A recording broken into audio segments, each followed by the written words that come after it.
Hold up. You mean to tell me that Cedar Fair does not want to work with Intamin anymore, but yet they hired Zamperla to design and reimagine Top Thrill 2?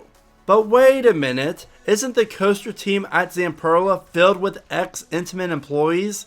Doesn't that really not make any sense? Because you have a company who has all these great coasters and designs, yet they have some downtime, of course, but some of their employees leave, and then they go over to Zamperla to really fill out this new coaster department for Zamperla, and now Cedar Fair is working with them.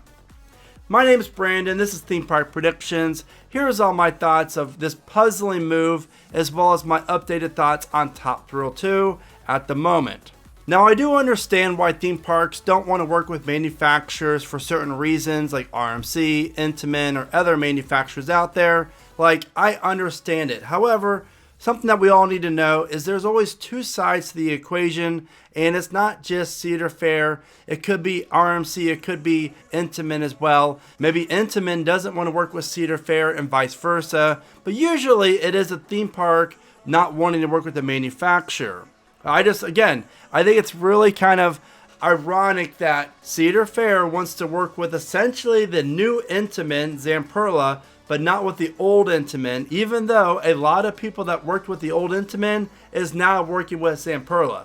Please, someone, make me understand that, because I do not. Now, here's what I know about Top Thrill 2. Pretty much every major coaster manufacturer put a bid on the project, including Mock Rides, B&M, Intamin, Zamperla, and Vekoma. And I've said in past videos, and I'll say it again, that Cedar Fair went with the cheapest bid out there, and that was Zamperla. And the most expensive bid out there was B&M, because B&M's bid was tearing down Top Thrill 2 altogether and putting in a Giga Coaster in this location. And ironically, I created a video on that exact same thing, as you can see right here, of this massive record-breaking Giga Coaster running through the park and really becoming the best coaster at Cedar Point. And I'll be honest, I like Top Thrill 2, but if a coaster is something like Fury 325 at Cedar Point and it's reliable and it's even taller than Fury, I would actually take that over Top Thrill 2.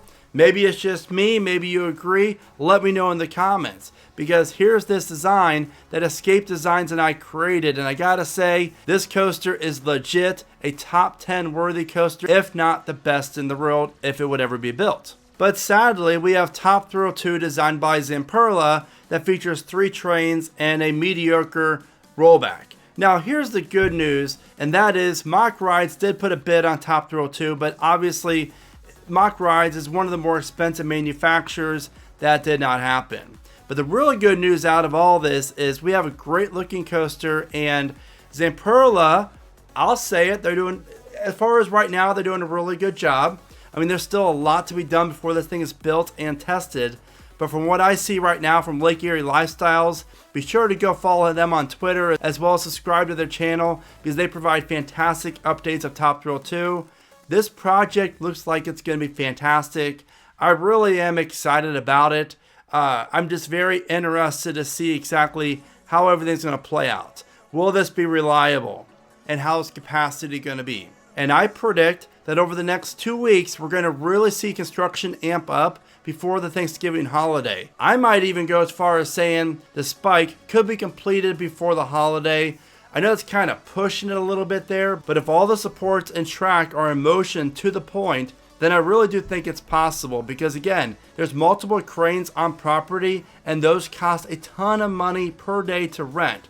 So I'm sure Cedar Point has this process executed down to the T to make sure they're spending as little money as possible on this.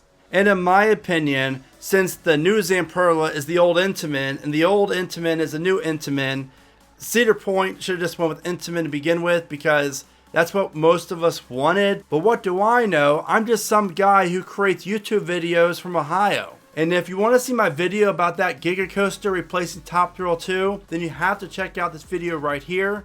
Now let me know all your thoughts on this video regarding Top Thrill 2 and Zamperla and Intamin. I really do love reading all your comments, and I greatly appreciate it. With all that being said, thank you so much for watching. Remember to smile today, think positive, and of course, keep riding coasters.